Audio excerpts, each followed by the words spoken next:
Bienvenue sur Branché au Jardin, le podcast de Promesse de Fleurs, votre pépinière en ligne, votre rendez-vous jardinage, botanique et biodiversité sur un format court, amusant et instructif.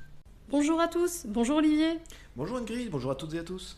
Alors aujourd'hui, on va plonger un petit peu dans l'histoire d'une épice. On a choisi la cannelle. C'est une épice qu'on utilise assez souvent en cuisine, mais dont les origines et l'impact historique sont souvent méconnus. Alors oui, la cannelle, c'est quand même bien plus qu'un simple petit ingrédient pour parfumer nos plats sucrés ou nos boissons. Cette épice a une longue histoire qui va traverser les continents, les siècles et même des civilisations entières, Ingrid. Alors on va commencer justement par ses origines. La cannelle, elle provient de l'écorce interne des arbres du genre Cinnamomum. Et elle est principalement cultivée en Asie du Sud-Est. Il existe deux principaux types de cannelle. On a la cannelle de Ceylan, qu'on appelle aussi vraie cannelle, et la cassia, plus robuste. Tu peux nous en dire plus, Olivier ? Oui, bien sûr. Alors la cannelle de Ceylan, ou Cinnamomum verum, elle est originaire du Sri Lanka, d'où le nom, Ceylan, et du sud de l'Inde. Elle est plus douce, assez subtile en goût, et souvent considérée comme la cannelle de meilleure qualité. En revanche, alors c'est la cassia, ne confondez pas avec l'arbre acacia, donc c'est la cassia, c'est A2SIA. Cinnamomum cassia provient de Chine et d'autres pays comme le Vietnam ou l'Indonésie. Celle-ci, plus forte en goût, est souvent utilisée dans la cuisine asiatique. D'ailleurs, l'acacia est aussi celle qu'on retrouve le plus dans les produits industriels. Et alors, la cannelle, c'est pas seulement une affaire de goût.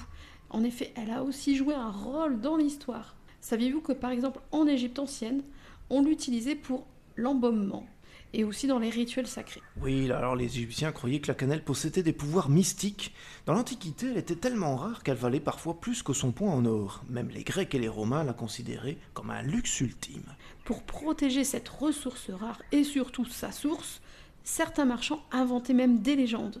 Ils disaient que la cannelle était collectée dans des nids d'oiseaux géants, perchés sur des falaises inaccessibles. Ces récits attisaient encore plus le mystère autour de cette épice. Et bien sûr, sa valeur sur les marchés.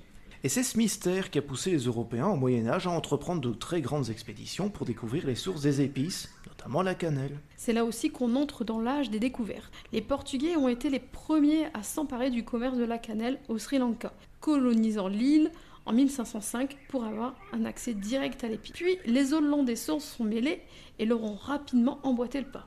Oui, au XVIIe siècle, la Compagnie néerlandaise des Indes orientales a pris le contrôle du commerce de la cannelle au Sri Lanka après avoir expulsé les Portugais. Ils avaient même imposé un monopole pour maximiser leurs profits. Les Britanniques, eux, sont arrivés plus tard à la fin du XVIIIe siècle, mais à ce moment-là, la cannelle avait déjà perdu une partie de son prestige. Le commerce de la cannelle a littéralement ouvert des routes maritimes entre l'Asie et l'Europe, routes qui ont servi ensuite à d'autres échanges commerciaux. Mais ce commerce, vous vous en doutez, n'a pas seulement eu des conséquences économiques. Oui, malheureusement, les populations locales ont très souvent été exploitées, et parfois bien pire. Ces routes commerciales, bien qu'elles aient enrichi les puissances coloniales, ont aussi eu des conséquences dramatiques sur les sociétés locales. C'est un aspect de l'histoire du commerce des épices qu'on oublie bien trop souvent.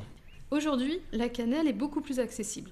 Les deux variétés principales que nous avons vues, la cannelle de Ceylan et la cassia, continue d'être cultivé principalement en Asie du Sud-Est. Le Sri Lanka, lui, reste le plus grand producteur de cannelle de Ceylan, tandis que l'acacia provient en masse de Chine et d'Indonésie.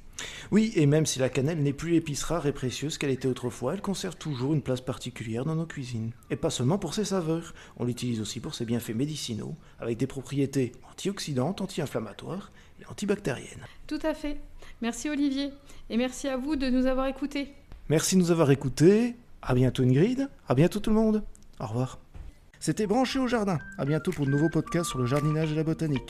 En attendant, découvrez d'autres articles et vidéos sur notre site promessesdefleurs.com.